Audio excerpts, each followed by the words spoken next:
TV1 Telugu భక్తి TV. బొడ్డువానపల్లి Shri Veeranjaneya Swamy ఆలయంలో ఆదివారం అమావాస్య నాడు భక్తులు వీరాంజనేయ స్వామికి ప్రత్యేక పూజలు, హోమాలు నిర్వహించారు. ఈ సందర్భంగా మాజీ ఎమ్మెల్యే మదన్ గోపాల్ మాట్లాడుతూ, ప్రతి ఏటా అమావాస్య రోజున ఇలాంటి ప్రత్యేక హోమాలు, పూజలు జరుగుతాయని వివరించారు.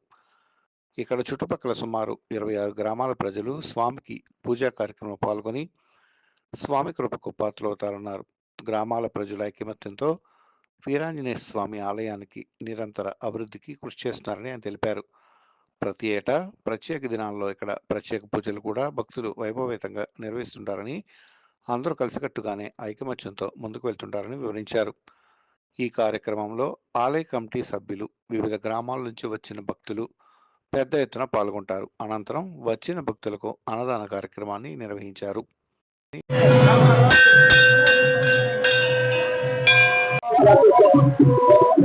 26వ సంవత్సరం ఒక ప్రత్యేకమైనటువంటి దినం. ఈరోజు ఆదివారం అమావాస్య, మామూలు అమావాస్య కాకుండా 100 సంవత్సరాలకు ఒకసారి వచ్చేటటువంటి అమావాస్య. నేను పూర్వం ఎమ్మెల్యేగా ఉండేటువంటి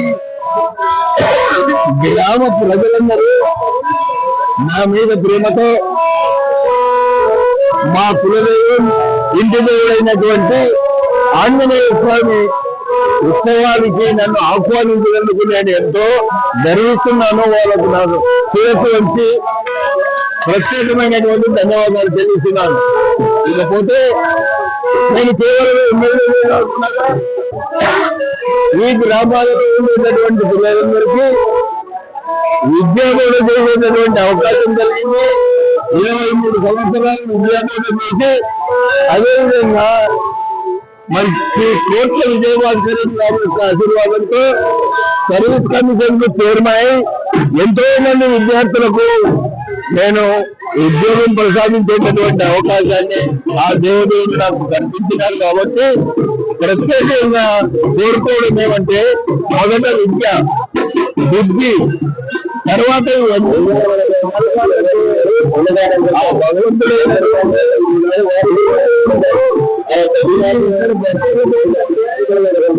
మామూలుగా అయితే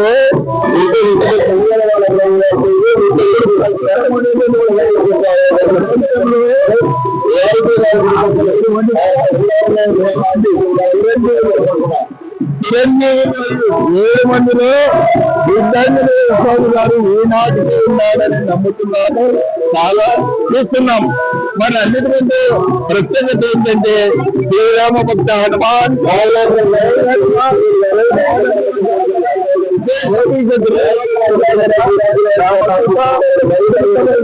అందరి పుత్ర పౌరు ఉంటున్నామా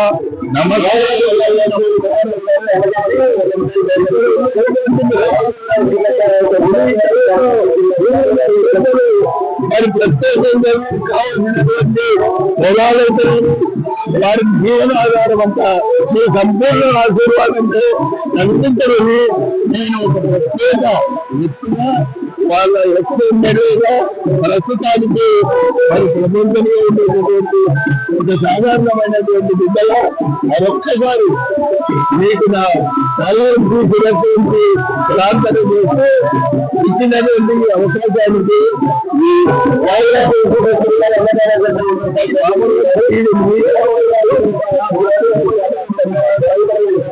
ముగిస్తున్నాను.